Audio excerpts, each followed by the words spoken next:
हाय दोस्तों, मेरा नाम है आकाश और आज हम बात करने वाले हैं डिफेंस सेक्टर के बारे में। लेकिन डिफेंस सेक्टर में बात करने से पहले हम 3 पॉइंट्स के बारे में बात कर लेते हैं। जहां पर कि पहला है Q4 का HUL यानी कि हिंदुस्तान लीवर का रिजल्ट आया, जहां पर कि सेल्स ग्रोथ और वॉल्यूम ग्रोथ में सिर्फ 2% का ही इजाफा दिखा,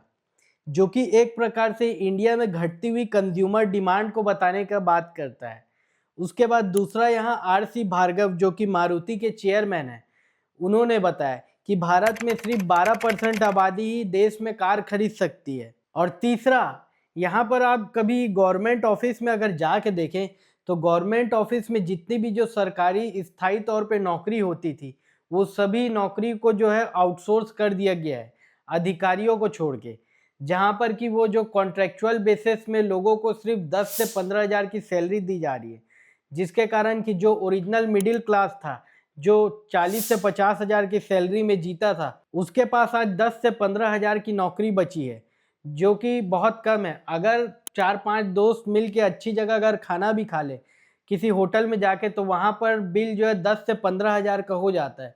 तो जो व्यक्ति इस 10 से 15 हज़ार की नौकरी करता है, वो क्या खपत करेगा, जिसके कारण कि कंज्यूमर डिमांड जो है देश में स्लो डाउन हो गई। अगर आप प्राइवेट कंपनी की बात करें तो प्राइवेट कंपनी के पास जो है रिकॉर्ड तोड़ प्रॉफिट है, लेकिन वो भी अभी इन्वेस्ट नहीं कर रहे हैं, क्योंकि कोई भी प्राइवेट कंपनी है उसे अपने निवेशकों को जवाब देना पड़ता है, और कोई भी प्राइवेट कंपनी जब डिमांड देखती है तो उसके हिसाब से इन्वेस्ट करती है। तो प्राइवेट इन्वेस्टमेंट भी जो है डाउन है। लेकिन ये सारी चीजें अगर नेगेटिव है तो एक ही व्यक्ति है देश में जिसके पास अच्छा पैसा है और वो बिना डिमांड देखे खर्चा कर सकता है, जो कि है गवर्नमेंट ऑफ इंडिया, जिसके पास रिकॉर्ड तोड़ GST कलेक्शन आ रहा है और पेट्रोल और सेस के पैसे, जिसको कि वो डिफेंस सेक्टर में एलोकेट किया है, जिसके कारण कि बहुत ज़्यादा डिमांड इस सेक्टर में क्रिएट की जा रही है,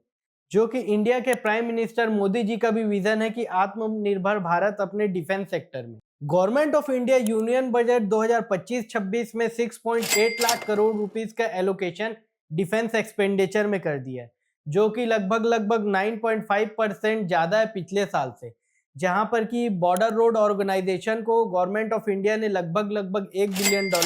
के आसपास दिया है, और $20 बिलियन जो है केपेक्स के लिए रखा है, जहां पर कि नए एयरक्राफ्ट परचेज करना, वॉरशिप परचेज करना, आर्म्स एंड एमुनेशन मैन्युफैक्चर करना है। इंडिया की अगर आप डिफेंस एक्सपोर्ट्स की बात करें तो $2.4 बिलियन थी फाइनेंशियल ईयर 24 में, लेकिन 29 फाइनेंशियल ईयर में गवर्नमेंट ऑफ इंडिया ने ये प्रपोज किया है कि इसको बढ़ा के जो है $5 बिलियन तक ले जाया जाएगा। Defence export government of India का बीते 5 साल में 334% के रफ्तार से बढ़ रहा है। ये सारी चीजों को देखते हुए जो है इंडिया के जो मेजर कॉर्पोरेट है अपना इन्वेस्टमेंट जो है डिफेंस सेक्टर में कर रहे हैं, जहां पर कि टाटा, अडानी,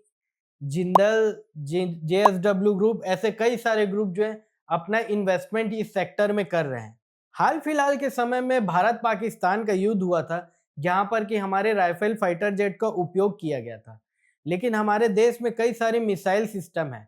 तो वहां पर अस्त्रा मिसाइल सिस्टम को राफेल में इंटीग्रेट करने का बात हुआ था, तो फ्रांस ने सोर्स कोड देने से इनकार कर दिया था, जिसके कारण कि हमें जो है लोकल डिफेंस मैन्युफैक्चरिंग की बहुत ज़्यादा ज़रूरत हो जाती है, क्योंकि कल के डेट में हम किसी भी युद्ध के समय किसी देश पे डिपेंडेंट नहीं हो सकते, जो कि एक प्रकार से सही स्टेप है गवर्नमेंट का। कॉर्पोरेट इन्वेस्टमेंट की अगर बात करें तो JSW ग्रुप 800 करोड़ का इन्वेस्टमेंट प्रपोज किया है तेलंगाना में ड्रोन मैन्युफैक्चरिंग के लिए। और यहाँ पर लार्सन एंड टूब्रो ने भी एक स्टेप आगे आके फाइटर जेट के इंजन को बनाने का दावा रखा है, जहां पर कि लार्सन एंड टूब्रो के चीफ ने बोला कि यहाँ पर फाइटर जेट के 110 किलो नॉट के इंजन को लार्सन एंड टूब्रो जो है बनाने का काम करेगी, अगर गवर्नमेंट ऑफ इंडिया इसे हेल्प करती है तो। यहाँ पर L1 बिडिंग नहीं, यहाँ पर सीरियस मनी लगेगा, क्योंकि यहाँ पर क्वालिटी पे बात आ जाती है। उसके बाद पारस डिफेंस कंपनी भी इस सेक्टर में 12,000 करोड़ रुपए इन्वेस्ट करने का प्रपोजल दिया महाराष्ट्र में, जो कि एक ऑप्टिकल पार्क डेवलप करेगा डिफेंस से रिलेटेड। अनिल अंबानी की कंपनी रिलायंस डिफेंस ने